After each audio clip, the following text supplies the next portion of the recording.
طلع البدر علينا من ثنيات الوداع وجب الشكر علينا ما دعا لله داع طلع البدر علينا من ثنيات الوداع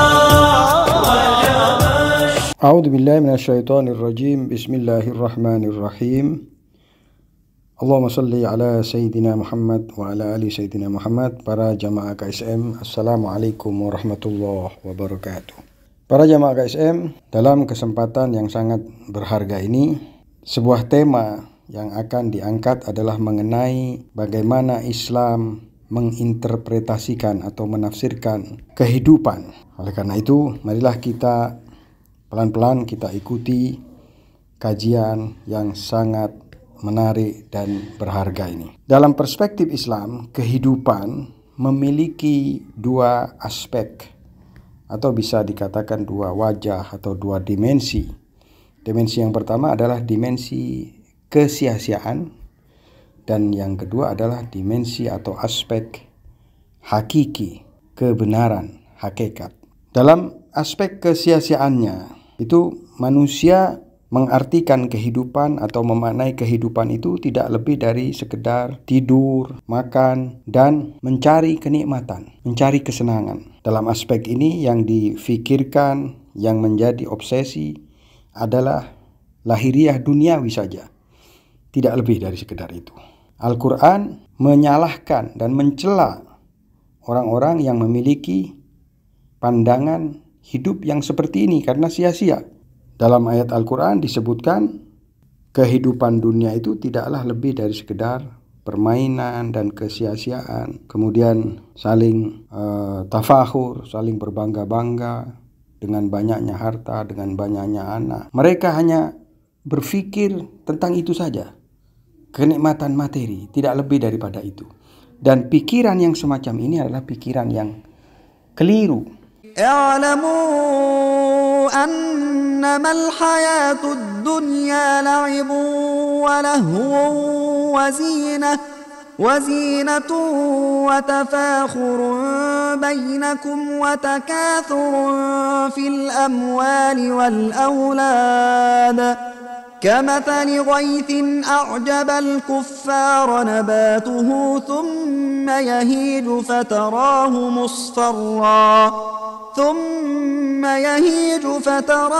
مصفرا ثم يكون حطاما وفي الآخرة عذاب شديد ومغفرة من الله ورضوان وما الحياة الدنيا إلا متاع الغرور.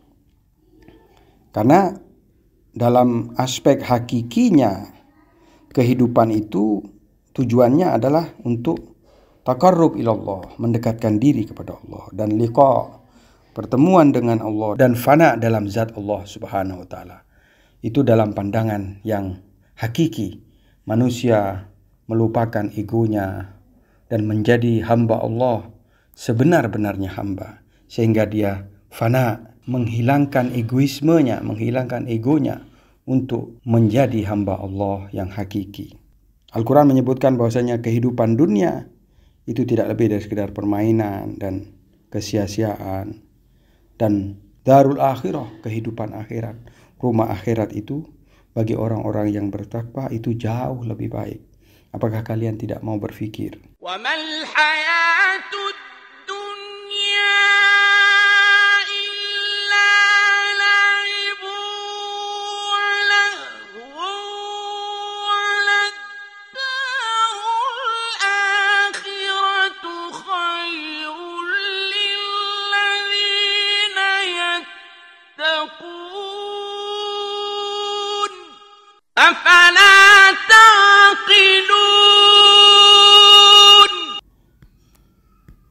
Wamal hayatud dunya illa mata'ul ghurur, kata Al-Quran. Dan tidaklah kehidupan dunia itu kecuali mata al-ghurur. Mata itu bisa diartikan benda, Al-ghurur, yang menipu. وما الحياة الدنيا إلا متاع الغرور.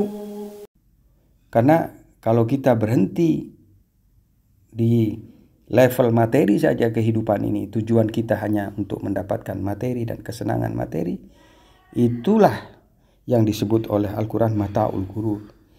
Mata juga bisa diartikan kesenangan yang menipu, mata'ul ghurur, ya kan? I'lamu annamal hayatud dunya la'ibun wa lahwun wa zinatun wa tafahurun bainakum wa takasurun fil amwali wal aulad. Ketahuilah, sesungguhnya, annama itu takkid, sesungguhnya kehidupan dunia itu adalah laibun, permainan, wa lahwun, kesia-siaan, wa zinatun, perhiasan, wa tafakhurun, saling berbangga-bangga, bainakum, antara kalian manusia, wa takasur, dan saling mencari lebih dan lebih, fil amwali wal aulad, dalam harta dan anak. Innal ladzina la yarjuna liqa'ana wa radu bil hayatid dunya wa tuma'annu biha ورضوا بالحياة الدنيا واطمأنوا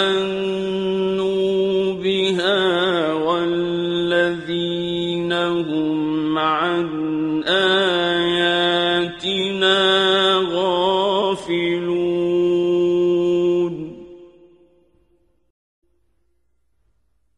أولئك مأواهم النار بما كانوا يكسبون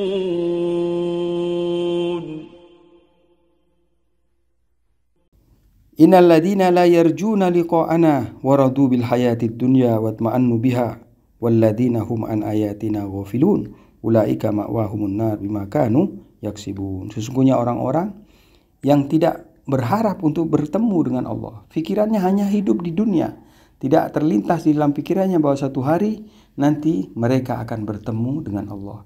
Mereka tidak berharap sedikit pun untuk bertemu dengan penciptanya. Waradu bil hayatid dunya, mereka sudah puas dengan kehidupan dunia yang sementara ini. Watma'annu biha, mereka sudah itmi'nan, sudah tenang dan mantap sudah dengan kehidupan dunia ini. Mereka tidak ingin kehidupan lainnya. Walladzina hum an ayatina ghafilun, dan mereka inilah yang ghaflah, lalai daripada ayatina, daripada ayat-ayat kami. Ulaika ma'wahumun nar, orang yang golongan seperti ini itu nanti tempatnya adalah di neraka. Bima kanu yaksibun, itu pun dikarenakan perbuatan-perbuatan yang telah mereka lakukan. Aspek hakiki kehidupan adalah ketika manusia berpikir tentang tujuan sebenarnya daripada kehidupan dan mencari kehidupan tidak sekedar kenikmatan materi dan pergaulan bebas, tidak terikat sekalipun dengan syariatnya Allah SWT. Tujuan yang benar adalah mendekatkan diri kepada Allah dan liqa fana pada zatnya Allah SWT. Al-Quran menyatakan وَمَا الْحَيَاةُ الدُّنْيَا إِلَّا لَعِبٌ وَلَهْوٌ وَلَلدَّارُ الْآخِرَةُ خَيْرٌ لِلَّذِينَ يَتَّقُونَ أَفَلَا تَعْقِلُونَ. Di ayat lain disebutkan bal tu'sirunal hayatad dunya, kalian ini orang-orang kafir ini lebih mengutamakan kehidupan dunia, wal akhiratu khairun wa abqa, padahal akhirat itu lebih baik dan lebih kekal. Bal tu'sirunal hayatad dunya wal akhiratu khairun wa abqa. Nah, kemudian ayat berikutnya yang sangat penting untuk kita simak, waman aradal akhirata wa sa'alaha sa'yaha wa huwa mu'minun fa ulaika kana sa'yuhum maskura. Arada yuridu, artinya menghendaki, menginginkan. Manusia sama Allah diberi arad, diberi keinginan, artinya dia bisa memilih, bisa menginginkan atau tidak menginginkan. Waman aradal akhirah, barang siapa menginginkan kehidupan akhirat, artinya manusia harus muncul keinginan dari jiwanya, dia ingin akhirat, ingin surga, ingin kehidupan yang penuh dengan karunia Allah di surga kelak, dia harus menginginkan akhirat. Wa sa'ala sa'yaha, dan dia harus berupaya. Sa'yun artinya sa'i artinya berupaya, ada upaya keras untuk mendapatkan kebahagiaan akhirat. Wa huwa mu'minun, dan ketika dia berupaya dia harus beriman kepada Allah dan Rasulnya. Faulaika kana sa'yuhum maskuro, maka golongan-golongan semacam ini upayanya tidak akan sia-sia, upayanya akan mendapatkan ganjaran maskuro. وَمَنْ أَرَادَ الْآخِرَةَ وَسَعَى لَهَا سَعْيَهَا وَهُوَ مُؤْمِنٌ فَأُولَئِكَ كَانَ سَعْيُهُمْ مَشْكُورًا. Poin yang penting di sini adalah apabila orang menghendaki akhirat, itu pasti dia dapat. Tetapi kalau dia menghendaki dunia, itu belum tentu dapat. Kalau Allah kehendaki, baru dia dapat. Tapi kalau Allah tidak kehendaki, sebesar apapun usahanya, maka dia akan dapat sebatas yang ditentukan oleh Allah SWT. Artinya, orang yang mengejar akhirat, itu sudah pasti dia akan mendapatkan akhirat. Itu sudah jaminan daripada Allah. Tetapi orang yang mengejar dunia, belum tentu dia dapat. Dan maksud daripada akhirat yang disebutkan di sini itu lebih baik daripada dunia adalah manusia menggapai suatu alam yang menjadi manifestasi rahmat sempurna ilahiyah dan derajat level yang paling tinggi, yaitu usul kepada liqa'ullah dan fana pada zatnya Allah SWT. Oleh karena itu Allah berfirman, faman kana yarju liqa'a rabbih, barang siapa yang berharap liqa'a rabbih, berpertemuan dengan Tuhannya. Sebagian penafsir mengatakan faman kana yarju artinya barang siapa yang takut terhadap liqa'a rabbih, pada pertemuan dengan Tuhannya. Dia takut bagaimana nanti aku bertemu dengan Allah Taala. Fal ya'mal amalan solihan, maka hendaklah dia beramal soleh. Wala yusyrik bi ibadi, dan tidak menyekutukan Allah dalam ibadahnya. Ahada, mensekutukan Allah dengan siapapun. فَمَنْ كَانَ يَرْجُو لِقَاءَ رَبِّهِ فَلْيَعْمَلْ عَمَلًا صَالِحًا وَلَا يُشْرِكْ بِعِبَادَةِ رَبِّهِ أَحَدًا. Ikhwan wa akhwati sekalian, semoga apa yang disampaikan ini berupa ayat-ayat Al-Quran dapat menginspirasi kita bagaimana kita hidup tidak salah tujuan dan tidak menjadikan kehidupan materi ini sebagai tujuan, melainkan dia hanya sebagai jembatan yang akan menyampaikan kita kepada kehidupan yang hakiki. Dan semoga kita diselamatkan dari aspek kesia-siaan hidup di dunia yang fana ini. Wabillahi taufiq wal hidayah. Wassalamualaikum warahmatullahi wabarakatuh.